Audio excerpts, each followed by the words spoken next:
পরবর্তী সময়ে বাংলাদেশের বিনোদন প্রিয় মানুষ সাধারণত বাংলাদেশের দর্শনীয় স্থানগুলোতে ঘুরে বেড়াতে সবচেয়ে বেশি পছন্দ করে। বর্তমানে বাংলাদেশের সবচেয়ে চমকপ্রদ, দৃষ্টিনন্দন এবং সবচেয়ে আলোচিত সমালোচিত যে প্রকল্পটি সমাপ্তি হয়েছে তা হচ্ছে আমাদের স্বপ্নের পদ্মা সেতু। পৃথিবীর সর্বাপেক্ষা খরস্রোতা নদী পদ্মা নদী। এই নদীতে একটি সেতু নির্মাণ সবচেয়ে ভয়ঙ্কর একটি প্রকল্প ছিল।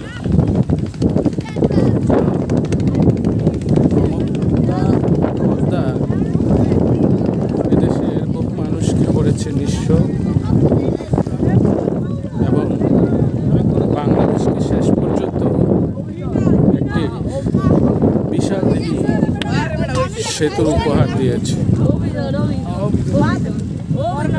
খুব সুন্দর একটি সেতু, আর এই সেতুটি দেখার জন্য ঈদ পরবর্তী সময়ে বহু দর্শনার্থী পদ্মার পাড়ে উপস্থিত হয়েছে।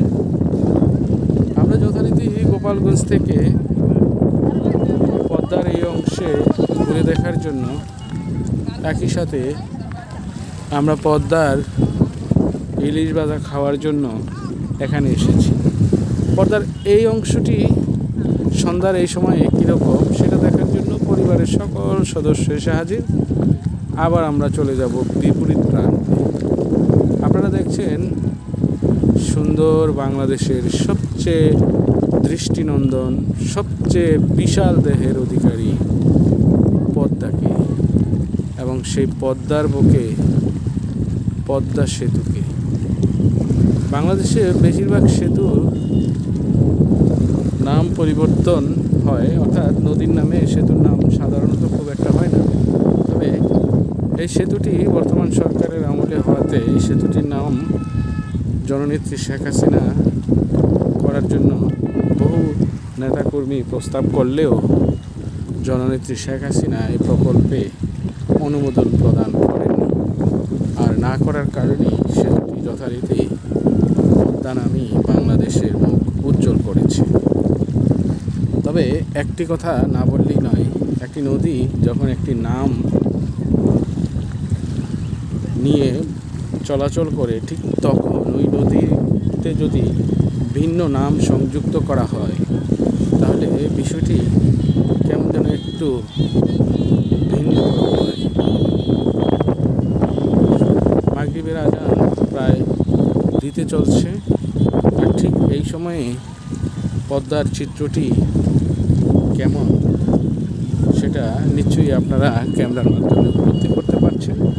এবং মানুষের বিনোদনের জন্য কত রকমের চেষ্টা, একটু খালি জায়গা কিংবা একটু খালি মাঠ, দুই একটা চেয়ার, একটা ছাতা হলেই এদেশের মানুষ আবেগপ্রবণ হয়ে পড়ে। তারা নিঃশ্বাসের জায়গা খুঁজে পায়।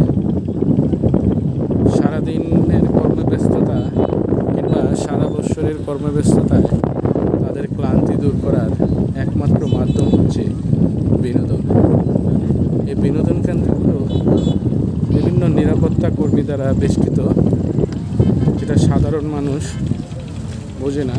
তাই অনেক সময় তারা বিভিন্ন অপরাধ অপকর্মের সাথে নিজেকে জড়িয়ে ফেলে। বিশেষ করে পর্যটকদের সাথে তারা অনেক সময় অশোভন আচরণ কিংবা চুরি ছিনতাইয়ের মতো কাজ করে থাকে। এখন যে নৌকাটি, ইঞ্জিন চালিত নৌকাটি দেখছেন, এগুলো ভিজিটররা একটা নির্দিষ্ট অ্যামাউন্টের মাধ্যমে, আমার ক্যামেরাটা এখন যেদিকে দেখছেন এই অংশ থেকে ঠিক পদ্মার ওপারে অর্থাৎ পিলারের ওই পারে গিয়ে ঘুরিয়ে দর্শনার্থীদের নিয়ে আসবে। এতেই দর্শনার্থীরা খুব শান্তি যে বাংলাদেশের সবচেয়ে বড় সেতুর নিচ থেকে সে ঘুরে আসতে পারছে। তো বন্ধুরা, পদ্মা পাড়ের পদ্মা ব্রিজের পাদদেশ থেকে আজকের মতো আল্লাহ হাফেজ।